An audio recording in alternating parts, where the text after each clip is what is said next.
Hola, ¿qué tal? ¿Cómo estás? Bienvenido a una nueva jornada de Moya y Moya. Voy a hacer un resumen de algunas cosas, incorporar algunas de las cuales ya hemos hablado, pero voy a incorporar un tema por lo menos reciente al comentario para que vayamos haciendo la idea de cómo esto se puede transformar en historia y en una forma permanente de hacer las cosas. Partamos de la base de que yo siempre le estoy insistiendo en que debemos madurar como comunidad, como sociedad, como ciudadanía, comenzar a informarnos más, comenzar a tener un rol mucho más definitorio respecto de las decisiones que se toman en nombre de la ciudadanía, en nombre de la gente, en nombre de las personas. Y quiero recordarle el hecho. ¿Se acuerda? Hace un par de meses vivimos una barbaridad, digámoslo así, una barbaridad. Muchos parlamentarios estuvieron de acuerdo con el clamor popular que reclamaba de los estacionamientos en los malls, en lugares como hospitales, otros servicios de salud, tanto privados como públicos, donde se pagaba estacionamiento.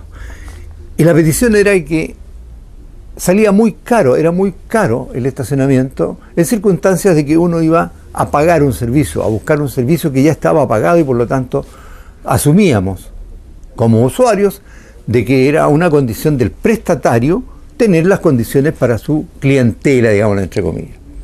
Pacientes, en el caso de los servicios de salud, ¿no? Bueno, fue una gran noticia durante un tiempo, discusiones van, discusiones vienen, proyectos van, transformaciones vienen.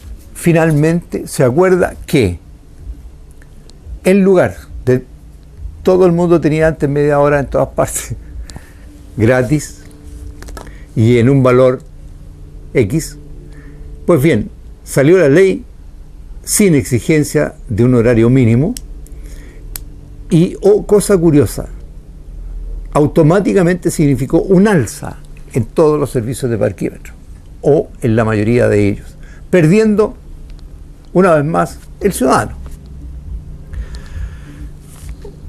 Otro tema dice relación con algo muy reciente.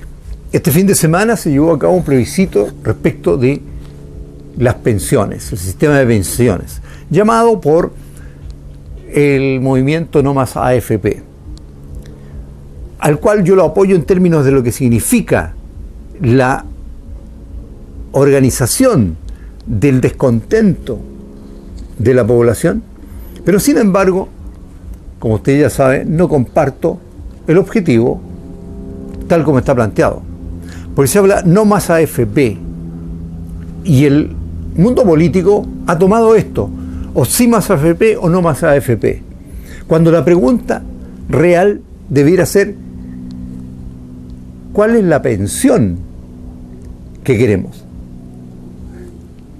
¿Qué pensión es la que va a satisfacer la idea del proyecto? Porque en el fondo, si una mala pensión se la da la AFP o una mala pensión se la va a dar el sistema de reparto, que ojo, no era la panacea, algunos se han quedado en recortes. Para tener una idea cabal hay que tener también la información completa. Con el sistema de reparto, estimado telespectador, había personas que, habiendo cotizado una cantidad de años, no tenía pensión. Las pensiones no tenían una garantía mínima. Había sectores de nuestra población, habían algo de 54 cajas en el sistema antiguo, y andaban muy dispares en las pensiones que pagaban, porque dependía de otras variables, dependía de variables políticas fuertemente y de otros factores que no estaban en los factores que hoy día se manejan.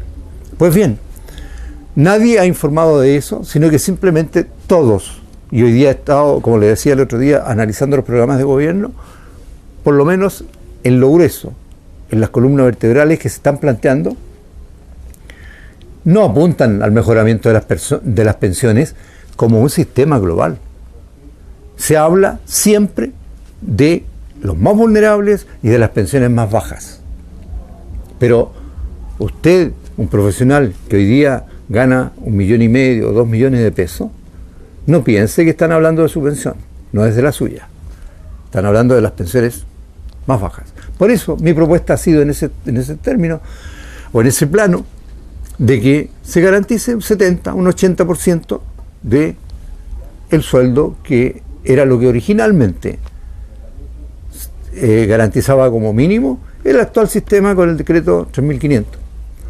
Pero después de 30 años cambian las cosas, y ¿quién nos dice que en 30 años más, cuando haya que aplicar lo que hoy día se está proponiendo, no nos dicen, sabe que cambiaron las cosas y nuevamente vamos a estar en lo mismo?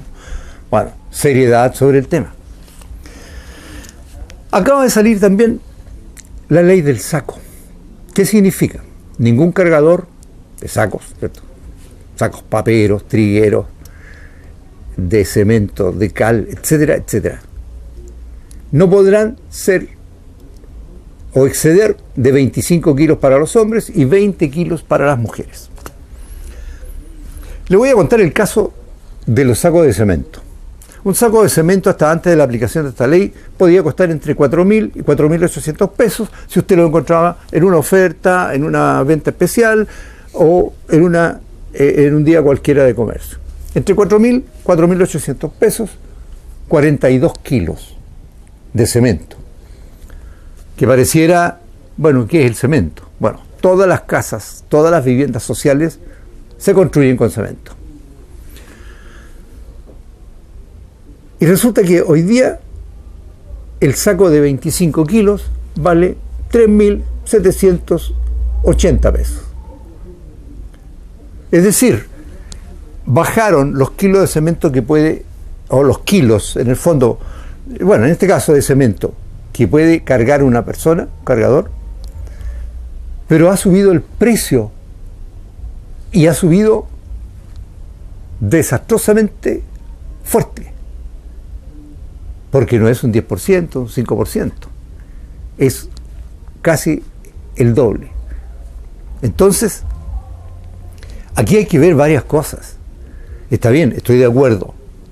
Es bueno que los cargadores sepan que si le ponen mucho peso al cuerpo y no lo racionalizan de buena manera, van a tener problemas de rodillas, de todas sus articulaciones, además de la columna o las caderas, etcétera, etcétera. Está bien, pero eso amerita que termine pagando igual el trabajador, los más vulnerables, entre comillas, porque las viviendas sociales, todas las viviendas de subsidio, tienen que usar el cemento para sus construcciones, en mayor o menor medida, pero tienen que usarlo.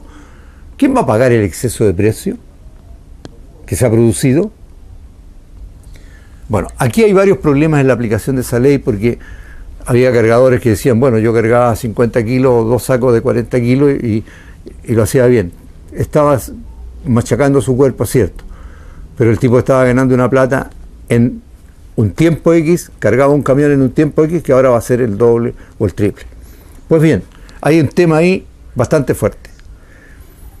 Otro asunto es que tal vez usted no se percate del asunto ni le dé mayor importancia, pero desde hace ya un tiempo las bencinas o los combustibles, y en esto está el gas que usa usted todos los días para su cocina y que usó durante los días fríos para su estufa, han subido más de 100 pesos. Y esa es una alza fortísima. Bueno, ¿por qué le quiero traer a todo esto? Porque en la medida en que nosotros no nos preocupamos de este tipo de cosas que nos afectan directamente, pero que no están en la primera noticia, en la primera plana, vamos a seguir sufriendo los embates de un sistema que no cuenta con nuestra opinión, que realmente no se basa en nuestras necesidades ni está apuntando a mejorar nuestras condiciones de vida desde la perspectiva de poder contar con los medios. Porque si usted no tiene el dinero suficiente, no va a poder comprar lo suficientemente apto para su vida sana. Por eso le quería hacer este comentario. Vayamos viendo cómo las cosas nos afectan en el día a día. Porque nada sacamos con tratar de mejorar partecitas del sistema cuando eso tiene efectos lapidarios en otra parte del sistema. Estimados telespectadores, los invito, una vez más, a interiorizarse de los reales problemas que tiene una comunidad como la nuestra o el país y empezar a participar y a enterarnos más, a informarnos más sobre lo que realmente está sucediendo. ¿Para qué? Para poder opinar bien, con respeto, con conocimiento y con responsabilidad. Vamos y volvemos con nuestro programa de hoy.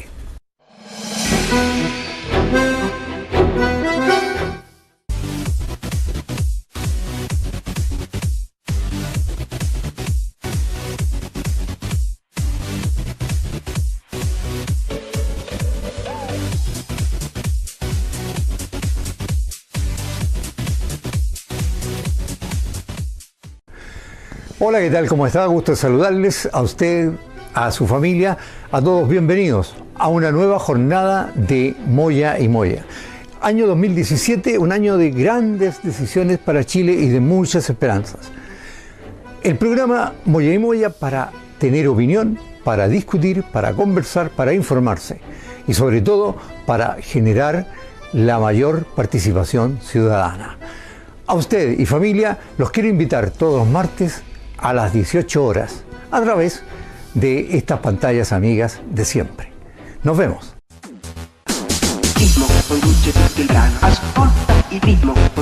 Atención, aproveche nuestros planes de internet desde 10.000 pesos, Wi-Fi ilimitado. Llame al 971-377-125 o al 23 22 64 022. Me llamó un joven, me dijo que está preocupado por su amigo. De nuevo le vendió el televisor a su abuela para comprar pasta base. Quiere ayudarlo, pero no sabe cómo. Hablé con una niña, estaba llorando. Dice que se despertó en una casa que no conoce, que no es primera vez que se borra, que son las pastillas y el alcohol. Un chico que tiene 13 años me dijo que todos los días fuma marihuana. Él quiere parar, pero tiene miedo de perder a sus amigos. Escuchar es parte de la solución. Si necesitas orientación o ayuda, llámanos a Fono Drogas y Alcohol 1412 o visita Senda Previene de tu comuna. Más información en senda.gov.cl. Senda, Gobierno de Chile.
Ya estamos de vuelta para continuar con el programa del día de hoy y presentarles a un interesante invitado, el profesor Omar Carreño, distinguido historiador, profesor de historia e historiador, porque para mí no es lo mismo, y miembro de varios grupos ad hoc. Culturales ad hoc a la historia. Bienvenido, Omar. Gracias a nuestro Luis por la invitación. O sea, siempre es agradable poder hablar un poco de historia. Así es.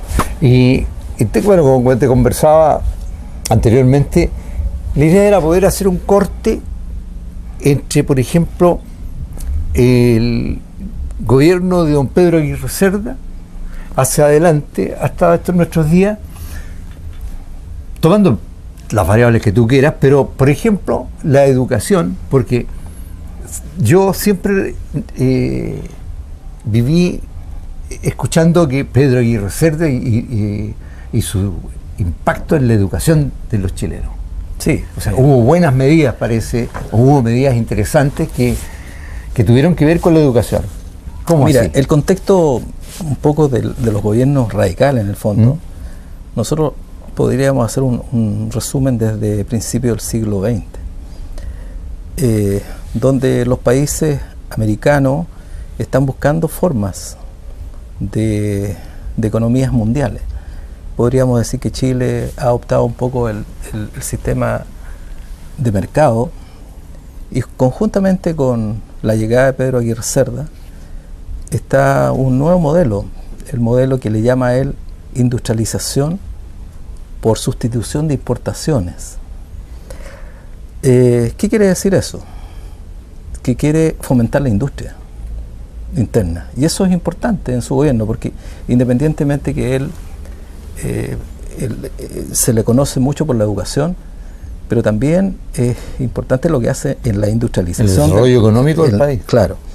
Y justamente, como tú sabes, él crea la Corfo. La Corfo, claro. Pero, por sobre todo, él tiene un modelo distinto. En el mundo pareciera que los mercados se regulan por sí solos. Él llega al convencimiento de que ya no se están regulando por sí solos. Por lo tanto, él señala que el Estado tiene que intervenir en la industria. Y eso es lo que hace. Lo que se llama en el mundo el sistema keynesiano. Keynesiano, sí. Keynes, ¿cierto? Tú sabes que Keynes señala, sí, las economías se pueden regular con el mercado, pero el Estado es el que garantiza las economías, porque incluso tú ves el problema que tuvo Estados Unidos con la crisis del 29, donde el Estado no intervino. Se le arrancó. Se les arrancó, claro. Entonces hay todo un problema en el mundo con respecto a cómo se regula la economía. Y conjuntamente con la llegada de Pedro Aguirre Cerda, él señala, ¿cierto?, este es un sistema nuevo para nosotros. Es como que estos países jóvenes están buscando su destino desde el punto de vista económico. Y eso es lo que hace Pedro Aguirre Cerda. Pero al poco llegar, Pedro Aguirre Cerda tiene el terremoto. Terremoto del 39. El terremoto del 39. Entonces, todas estas políticas, bueno, él tiene que ir a la zona de Chillán, ¿cierto?, con su señora, y ver ahí mismo cómo se destruyen los caminos, los puentes. Él ve como máxima prioridad, ¿cierto?, la reconstrucción nacional, la reconstrucción del sur, y independientemente que él tiene una política sobre la educación. En su gobierno, él edifica 1000 escuelas, 1000 en Chile. Entre ellas la Escuela Superior de Hombres número 1 y número 11. Que eso es algo, que es un complejo único hasta el día de hoy. Único, bueno, del cual yo soy exalumno de la Escuela 1. Y la verdad que es una escuela magnífica, con todo lo que significaba tener una escuela en esa época. Una infraestructura excepcional. Diríamos hoy día de última generación. De última generación, con un auditorio, con un gimnasio, ¿cierto?, con patios amplios, salas amplias, laboratorio en ese tiempo de artes manuales. Claro, la sala de artes manuales, me acuerdo yo. Un dentista había también, un dentista, kindergarten también había, una sala de kindergarten, y todo lo que significa, ustedes conocen la Escuela 1 y la Escuela 11, hoy día la Escuela Ignacio Serrano. Claro, lo que pasa es que con los ojos de hoy, eso ha estado. Claro. Entonces, no hay ese valor de lo nuevo, del cambio. Sí. Pero efectivamente, yo los dos aspectos fuertes, además que, bueno, este caballero se murió tempranamente. Y de hecho, si nosotros nos vamos a la década del 60, 70, acá en Melipilla, las grandes veladas se hacían en la Escuela 1 y en la Escuela 11, en los salones que ellos tenían.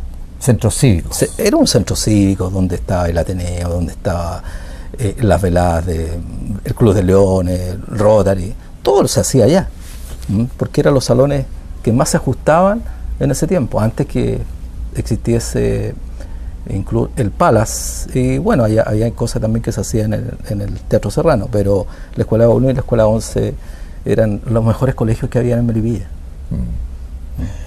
Ahora, desde el punto de vista de la educación, él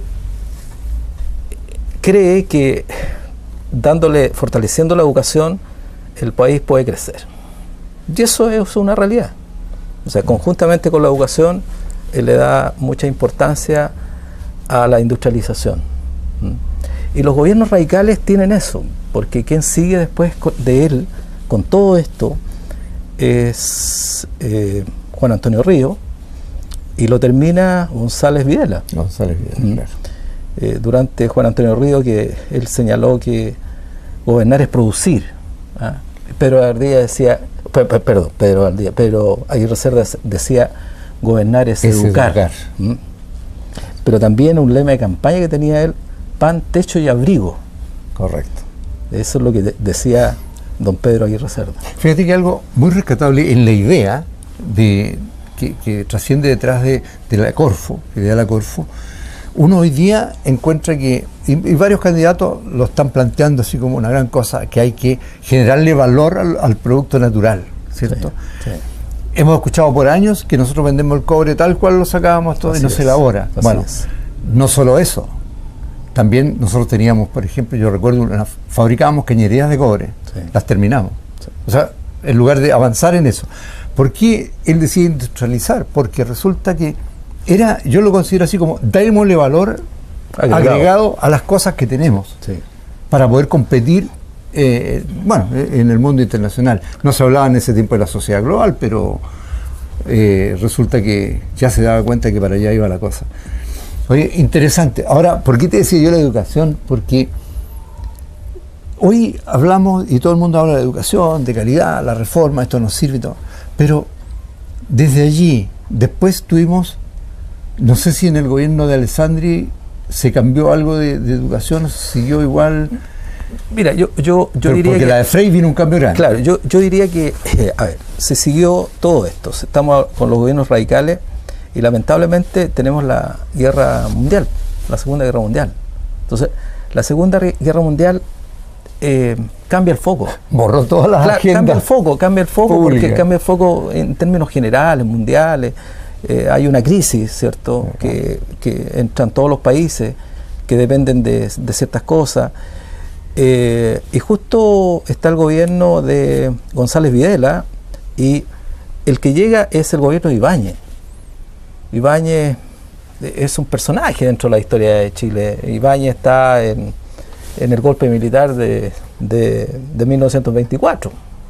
Está Ibáñez detrás, o sea, y es un golpe militar. Y después lo elige el presidente. Claro, después se elige el presidente y después, claro, Macanúa. Y después tiene que salir, pues, abandona el poder. Claro, y después llega la República Socialista en el 32, ¿te acuerdas tú? Y después llega Alessandri en el segundo gobierno de Alessandri, y vienen los gobiernos radicales, y después viene el gobierno de Ibáñez.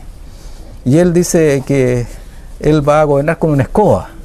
Claro, el símbolo de que iba a barrer con todo, con la corrupción y con todo lo malo, digamos. Pero justamente Chile cae en una debacle económica con él. Mucho.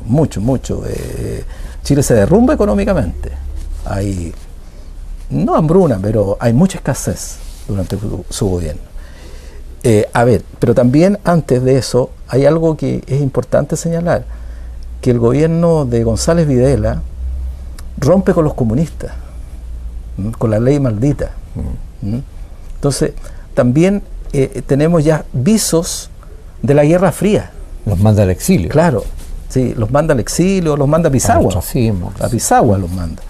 Y bueno, y ahí sale Pablo Neruda, que es importante, él era senador y tuvo que salir. Fue desaforado y tuvo que salir por Temuco, salió hacia Argentina. Ayudado por gente de los dos lados, ayudaron al Bate. Él lo señala incluso. Pero hay un problema, dijéramos, económico grande con Ibáñez, y después de Ibáñez está el gobierno de Jorge Alessandri. El gobierno de Jorge Alessandri es un gobierno muy austero.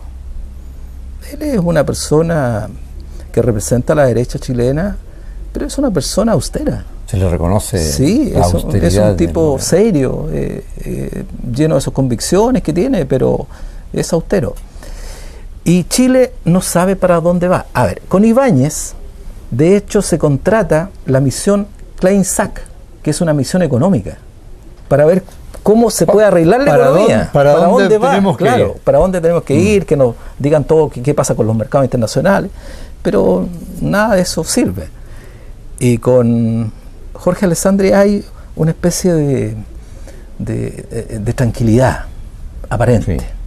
Aparente tranquilidad. Por la austeridad, la imagen que da este caballero también, ¿cierto? de seriedad. Pero ahí ya empezamos con la Guerra Fría. La Guerra Fría. Ya empezamos un poco ya, ¿cierto? Terminó la guerra mundial, ¿cierto? Estamos en la década del 60 y empieza la Guerra Fría fuerte. Y los países se abanderizan detrás de uno u otro de los monstruos mundiales que son Estados Unidos por un lado y Unión Soviética por el otro lado. Y llegamos al gobierno de Frei Montalva, donde hay un nuevo impulso a la educación, grande, un impulso donde se crean colegios en los campos. No me acuerdo, educación para todos. Educación para todos. No me acuerdo muy bien si ellos tienen una cantidad de kilómetros de escuelas en los campos. Aquí habían escuelas Cholqui, ¿cierto? Pabellón, San Manuel, no, muchas escuelas y cercanas a veces, pero él creó un sinnúmero de escuelas. O sea, este modelo, digamos, que era casi, más bien casi excepcional, lo trasladó al resto del país. Y fíjate que su revolución en libertad, que le llama, aquí empieza a convivir un poco, y yo diría que también con Alessandri, porque tú tienes la primera reforma agraria. Claro, que puso en práctica don Jorge Alessandri. Que son prácticas, claro, y que eso viene... Porque, digámoslo, la idea de reforma venía un poquito más atrás también. Lo que pasa es que generalmente cuando la idea madura, uno se queda con el último hecho. Así es. Estados Unidos se dio cuenta que si no hacía algunas transformaciones, los países que él dominaba, que eran América Latina, Rusia se le iba a meter. Entonces ellos hacen la Alianza para el Progreso, ¿cierto? Y ellos incentivan algunas reformas. Reforma que hizo MacArthur en Japón. Hizo la reforma agraria ya. Separó los campos. Cuando Japón quedó derrotado. Japón quedó derrotado, él hizo una reforma agraria. Y acá la primera reforma agraria la hace el cardenal Raúl Silva Enrique, que entrega tierras de la iglesia. Claro. De hecho, aquí en Melipilla también entregó. Y Alessandri también hace una reforma agraria, que le llama la reforma agraria del macetero. Que son tierras que tiene el Estado, ¿cierto? Que dicen que no son buenas, pero se las regala, o sea, se las entrega a los campesinos. Y la reforma agraria importante la hace justamente don Frei Montalva. Pero Cora e Indar se van a crear durante el gobierno de Jorge Alessandri. Para administrar. Para incentivar, dar la continuidad al incentivar la producción agrícola. Ese era el problema, que nosotros teníamos poca producción agrícola, dependíamos mucho del extranjero. Entonces se quiere incentivar la producción a través de que los campesinos de alguna manera participen más de la propiedad de la tierra. Pero en el caso de Frei Montalva, él tiene mucha importancia porque lo que hace desde el punto de vista de su revolución en libertad no solo lo hace en la parte industrial, sino que también en la parte educacional. En la parte industrial, tanto Alessandri como Frei le dan tanta importancia al sector estatal como al sector privado. Es una convivencia, en el fondo es una economía mixta, incentiva a los dos lados. Y en el caso de las escuelas, es importante Frei Montalva, muy importante, De hecho, él da 3.000 plazas de profesores, porque crea muchas escuelas. Claro. Entonces, él como crea escuelas, le están faltando profesores. Además se amplía la enseñanza básica, hay un cambio. Claro, séptimo, octavo. Se crea el séptimo y octavo año. Séptimo, octavo. Que era como una buena idea de transición entre este niñito que tenía una enseñanza básica, pero supuestamente con el octavo lo ponía como en línea para poder acceder a una especialización, claro, de carácter intermedio. Sí, es una reforma que se hace, y también al crear séptimo y octavo tiene que hacer otra transformación. Se crea la jornada de la mañana y la jornada de la tarde, porque se duplica la matrícula. Se duplica la matrícula. Claro. Entonces, eso es importante lo que hace Frei. Yo diría que él marca una pauta con respecto a la cobertura de educación. De hecho, la creación del séptimo o de los séptimos y octavos años permitió el reingreso de una gran población juvenil que estaba sin estudios y sin trabajo. Sí. Estaba fuera del sistema y los reincorpora. Entonces, yo recuerdo haber tenido algunos alumnos de octavo año que eran mayores que el profesor. Sí. Digamos, un profesor de 21 años, Sí.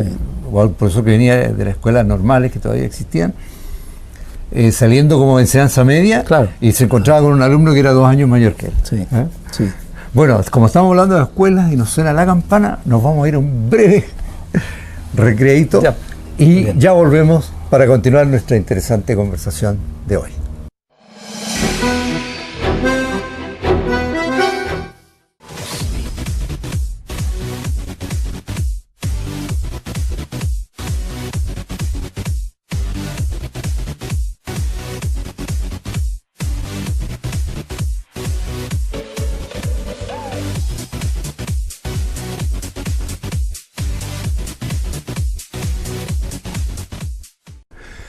Hola, ¿qué tal? ¿Cómo está? Gusto de saludarles a usted, a su familia, a todos bienvenidos a una nueva jornada de Moya y Moya. Año 2017, un año de grandes decisiones para Chile y de muchas esperanzas. El programa Moya y Moya para tener opinión, para discutir, para conversar, para informarse y sobre todo para generar la mayor participación ciudadana. A usted y familia los quiero invitar todos los martes a las 18 horas a través de estas pantallas amigas de siempre. Nos vemos.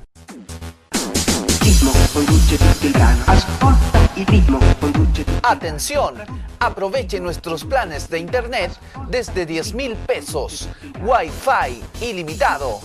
Llame al 971-377-125 o al 23 22 64 022.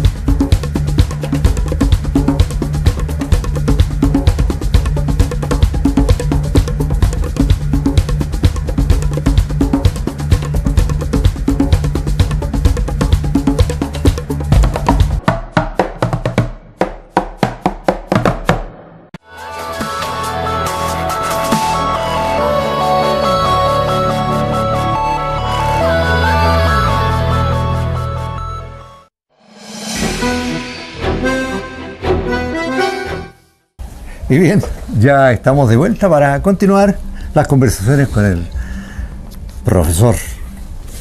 El historiador, me gusta este historiador, porque tiene muchos elementos. Yo tengo aquí en Melipilla varios amigos que para mí son historiadores, porque buscan más allá de lo que uno habitualmente conoce y aportan datos. A veces menos contagioso y una persona mía que otro, porque provocan unos opinan distintos. Claro, lo que pasa es como que, carrerista y o'higgins. Hace poco estuvimos, ¿cierto?, cuando vino el autor del libro Tres veteranos, veterano de tres guerras, ¿cierto?, don Guillermo Parvet, y ahí conversábamos y yo decía que todo es un aporte a la historia, todo, el que escribe un cuento histórico, el que escribe una poesía histórica, porque el amor por la historia puede venir de diferentes matices. O sea, nosotros que nos podemos creer un poquito más profesionales de la historia, no es para nada eso. Sí, yo creo que en esto es importante todos los aportes. La historia es un poco la historia de cada uno de nosotros. Entonces yo creo que no se puede restringir el estudio de la historia solamente a los talibanes de la historia. O sea, somos todos de alguna manera los que tenemos que llevar esto adelante. Cualquier ciudadano que tenga recuerdos ordenados o medianamente sistematizados sobre hechos o sobre un periodo, claro, se transforma en un potencial historiador. Claro. Si la historia es un poco analizar los acontecimientos pasados y los pueblos que no son capaces de analizar los acontecimientos pasados no tienen presente. No tienen presente y menos futuro. Sí. Oye, Omar, hablando de aporte, tal como hemos hecho en este recorrido, vemos que en cada instancia ha habido algún aporte, sí, a lo que es este país hoy día, con más éxito, con menos éxito. No nos olvidemos, entre medio, por ejemplo, la guerra mundial, claro, cuando no teníamos el salitre. Claro. No teníamos nada que ver nosotros con la guerra, pero claro, nos provocó un daño como una bomba. Sí. Entonces, ahora el interés por en esto ya, los tiempos modernos se habla más de la comunicación rápida, pero ya había personas en nuestra sociedad que estaban viendo cómo poder hacer coincidir demandas de Europa generalmente con lo que podían aportar estas tierras del sur del mundo. Sí. Entonces generábamos este tipo de... se generaban este tipo de propuestas, como fuera Corfo en su minuto, como fueron las reformas, claro, de darle al campo una plusvalía mayor, algo que hasta el día de hoy no cambia. La creación de Endesa. ¿Por qué generar la agricultura para la subsistencia nuestra? Porque por el estómago comienza la independencia, para mi gusto. Sí. Tú no puedes depender de comprar la comida en el extranjero. Se te corta una frontera y te mueres de hambre. Claro, había poca productividad, yo diría, y tuvimos varias crisis nosotros, pero dentro de eso yo creo que no tenemos que olvidar que hay otras cosas, hay otras cosas. Mira, por ejemplo, hay reformas que hacen los gobiernos que, aunque pareciera que ideológicamente no es bueno para uno, le sirven al otro. Por ejemplo, la chilenización del cobre, ya, que fue hecha con Frei. La nacionalización fue hecha con Allende. Y hasta el día de hoy, nosotros, el sueldo de Chile es el cobre. Claro. Y hoy día nadie impugna que fue bueno nacionalizar el cobre en ese momento. O sea, son momentos históricos. El caso, por ejemplo, de la creación de Endesa, el caso de la creación de CAP, el caso de la creación de la Alianza, muy importante en su momento. En estos momentos nosotros de nuevo estamos importando acero. La ENAP. Estamos importando acero. La ENAP, que es importante cuando empiezan a explorarse los yacimientos en Magallanes. Mira tú, ahora lo que así significó la compañía Acero del Pacífico. Claro, para Chile. Y proveía todo el cono sur. Todo el cono sur, y se dieron cuenta que si no había acero, no podía haber una industria interna. Eso fue, aunque fuera caro. Es como el ferrocarril al sur. Claro. Es decir, el ferrocarril al sur, el desarrollo al sur es el ferrocarril. O sea, cómo sacar los productos, cómo entrar otros productos, cómo en un momento determinado, ¿cierto?, unir al país, desde el punto de vista de soberanía incluso. Era importante el ferrocarril. Recordemos, por ejemplo, que no es lo mismo de hoy, que hoy día viene un camión frigorífico, claro, ¿cierto?, con incluso el animal despostado. Claro. En esos tiempos, y estamos hablando 50 años, sí, resulta que para que llegara la carne acá tenía un carro con de animal, vacuno que venía del sur en el tren. Así era, venía el animal. Claro. Estaban los carros. Entonces, ¿por qué? Porque antes de eso el movimiento o el traslado de los animales era por tierra, arreando. Sí, Entonces, sí. ¿te imaginas un animal de Temuco cuando llegaba acá? No, había que criarlo por aquí, pero aquí no eran las mejores tierras. O sea, de hecho el sur era casi pura crianza por los pastizales y la leche y Claro, todo lo demás. y el trigo de la Araucanía, por ejemplo, era muy importante. En traer su el minuto trigo. fue Importante. oro. Oro. La harina de dónde venía, la Araucanía con Bunster, los molinos que hizo Bunster allá y eso proveyó con el trigo y estaba la industria de la harina estaba en el sur. Por supuesto que aquí también, por supuesto que aquí también, pero había mucho allá. Pero la fortaleza era allá, Sí. como el cobre en el norte. Como el cobre del norte, Era- justamente. Ahora, yo quiero satisfacer a mi amigo Frei Pizarro, que nos estaba soplando algunas cosas ahí, con respecto a la Escuela 1, a la Escuela 1 y la Escuela 11. Cuando don Pedro Aguirre Cerda quiso hacer la proclamación aquí en Melipilla de su Andaba en candidatura, campaña. ¿cierto? No le prestaron la plaza. Y además le apagaron la luz. O sea, los pocos faroles que habían se los apagaron. Y él hizo en un sitio eriazo, donde estaba la Escuela 1 y la Escuela 11, arriba de unos cajones con antorchas que llevaban su adherente, hizo la proclamación de su candidatura. Y dijo, en este lugar yo voy a fundar un establecimiento educacional. Y es lo que hizo. Cumplió su Y promesa. cumplió su promesa, una promesa de campaña, ¿cierto? Bienvenida para Melipilla, y ahí está. Yo creo que ese complejo, siempre lo he dicho yo, que se debería llamar Complejo Pedro Aguirre Cerda.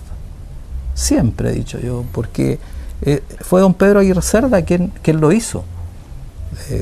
Un doctor chileno, ¿cierto? Muy querido por su pueblo. Sí. Don Pedro Aguirre Cerda, yo creo que de todos lados señalan que fue un buen presidente. No, y se le quería, era Sí, popular. era muy querido. Por lo tanto, estoy satisfaciendo, ¿cierto?, un poco lo que mi amigo quería que dijera. Yo creo que eso hay que decirlo. En la historia de los melipillanos, incluso los melipillanos tienen que saber un poco de su historia. de Pedro Aguirre Cerda. Claro, y de su historia, de su ciudad. Y además que yo me imagino que hay una cantidad grande de melipillanos que estudiaron, fueron Por alumnos supuesto, de ahí, por de supuesto. ese lugar. Por supuesto. De ahí pasábamos al liceo. Bueno, ahí actualmente ahora nos faltan estos sentidos de pertenencia que andan tan débiles, ¿no? Ahí pasábamos directamente al liceo y bueno, y ahí seguíamos estudios superiores. Y a la universidad, universidad. los que tenían la posibilidad y la esperanza. Sí. Oye, ahora, en términos generales, como decía, rescataba de que no deja Chile de tener, en este corte que hemos hecho arbitrariamente, obviamente, en la historia hay un proceso. Y eso es lo que quisiera rescatar con usted, estimado telespectador. La vida es de procesos, que a veces son más allá de la vida del hombre, entonces por eso no hay una visión muy clara. Pero no nos olvidemos de eso. Y cómo vamos fortaleciendo estos procesos. Lo que no debemos hacer es romperlos, como a veces los rompemos bruscamente y nos provocan retrocesos, Sí. o ajustes o espacios de tiempo en los cuales quedamos detenidos porque no avanzamos. Pero yo veía interesante esto porque tenemos problemas típicos: salud, vivienda, educación. Sí. Hoy se le ha agregado a esta trilogía de problemas, a mí me habría gustado decir, y como ya hemos eliminado los otros, nos vamos a preocupar de nuevo. No, le hemos agregado la seguridad ciudadana, que está fuertemente. Seguridad ciudadana, el transporte, o sea, las vías de comunicación Vías de también comunicación. tan saturadas. Es que dentro del proceso de desarrollo, si tú te fijas, han habido buenos intentos de hacerlo, pero no ha estado internalizado. Yo creo que la mayoría de la población no tiene internalizado lo que es la conectividad, que se llama, ¿cierto? De tener los accesos de entrada y salida o vinculación de lugares en forma rápida y expedita. ¿Por qué? Por muchas razones. Llega la salud, sale el comercio, entra el comercio. Ahora, ahí es donde viene esto: cómo regulamos para que no se nos desactive la carga. Claro, ahí yo creo que nosotros tenemos algunos matices o sea, hay problemas, pero también tenemos matices de solución. Pareciera que siempre hay matices de solución, ¿cierto? Sí. En educación, nosotros somos los campeones de las reformas educacionales. Hemos hecho no sé cuántas reformas educacionales. Y ahí estamos empantanados con la calidad, con la cantidad, ¿cierto?, que estamos dando. Yo, en realidad, uno como profesor, yo soy profesor, yo tengo opinión con respecto a la educación, pero yo creo que aquí tiene que haber un acuerdo nacional con respecto a estas cosas. O sea, no sacamos nada con querer cambiar todo si el 80% no está de acuerdo. O sea, tiene que haber un consenso nacional para que vamos en pos de una meta, ¿cierto? Y que cuente con los apoyos de todos. Justo. O el apoyo de todos. Claro, porque si no se echan a perder en el camino las reformas. Así es. Entonces, yo en educación, en salud, las generaciones futuras tienen muchos problemas por solucionar. Nosotros los profesores tenemos que tratar de dar una buena educación, darle pauta a estas futuras generaciones para que se fijen en las cosas que ellos en un momento determinado van a creer que son mejores, que a lo mejor no fueron mejores para nosotros, pero serán mejores para ellos, y que tengan un sentido de pertenencia, que tengan un sentido de solucionar los problemas sin violencia, que es importante, la paz, el respeto al otro, el respeto a lo que el otro piensa. Yo reconocer creo que mis derechos en el otro. Claro.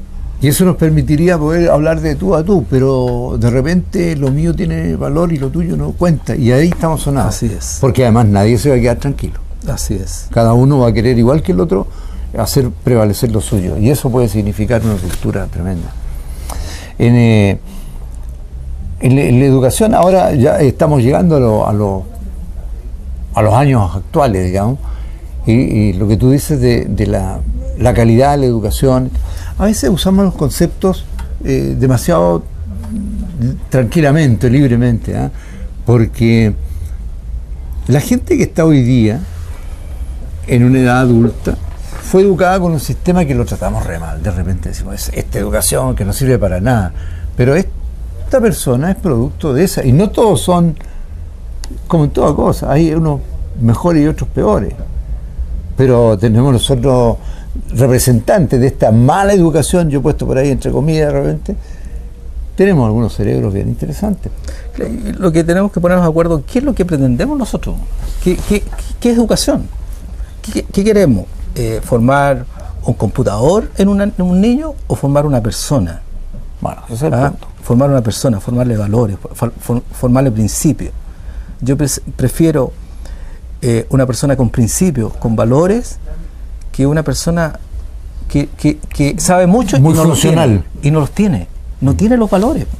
O sea, si nosotros tenemos que formar personas integrales, en todo sentido, o sea, si no estamos perdidos, porque pareciera que el mundo ha perdido la importancia que tienen los principios y la ética. Pareciera que ahora, en pos de llegar a un objetivo, todo vale. O sea, no todo vale. Yo creo que en eso, la educación se tiene que centrar un poco más en eso, en valores y principios, y por eso es importante la filosofía, por eso es importante la historia, por eso es importante el lenguaje que los grandes autores, el Quijote, los valores que tenía el Sancho con el Quijote, es importante, ¿cierto? Son valores caballerescos, eran antiguos, cada una de las posiciones. ¿Qué importantes eran? O sea, yo creo que eso se ha perdido, y nosotros los profesores tenemos una gran misión, y yo creo que cada ciudadano tiene una misión. Yo creo lo mismo, creo que es una cuestión de cada ciudadano, y por eso, fíjate que acá en el programa hemos hablado siempre de que, y hemos conversado con profesores, con dirigentes de los profesores, decimos, bueno, pero ¿qué ciudadano queremos formar? Porque algunos de repente dicen, no, a ver, el niño, pero si ese niño es el que estoy preparándolo para que sea el hombre de mañana. Claro. No puedo cortarle, hasta los 10 años le voy a enseñar esto y después lo voy a cambiar. No, voy formando el ciudadano que quiero, que es el ciudadano que después va a ser el que va a tomar decisiones. Sí. Entonces, si le hemos enseñado, si le hemos generado actitudes favorables respecto del respeto al otro, del reconocimiento al otro, lo va a ejercer, va a actuar de esa manera. Pero si no, entonces vamos a tener cosas que no vamos a querer, que no queremos. Entonces, esto de ver, definir el ciudadano que queremos un ciudadano que sea amable, que sea crítico, pero que sea respetuoso, que sea conciliador, pero firme en sus convicciones, y que sepa dialogar y discutir con otros. Bueno, si eso sería el ideal para mi gusto. Algunos quieren que haya paz en una tasa de elección. No, sino se trata de que todos estén de acuerdo. Se trata de que en los desacuerdos haya capacidad de acordar. Sí. Y sobre todo porque la educación no depende del profesor, no depende de la escuela, depende de la casa. Es a lo menos una trilogía. Claro. Casa, escuela, comunidad. Escuela, claro, comunidad, sociedad, claro. ¿Cierto?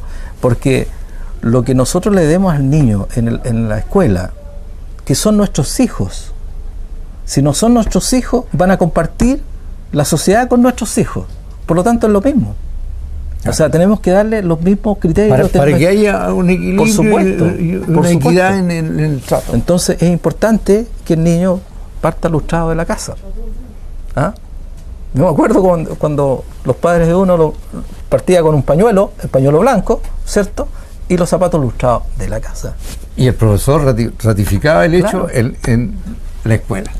Bueno, profesor, yo creo que ha sido una tarde interesante, un programa donde, bueno, es lo que queremos, hablar temas de la familia y que, le vuelvo a insistir, deben preocuparnos. A lo mejor hoy día no nos preocupan tanto, pero es nuestra obligación preocuparnos de ellos porque nos estamos formando y queremos participar objetivamente y productivamente. Gracias por la invitación, Luis. Muy agradecido por su presencia.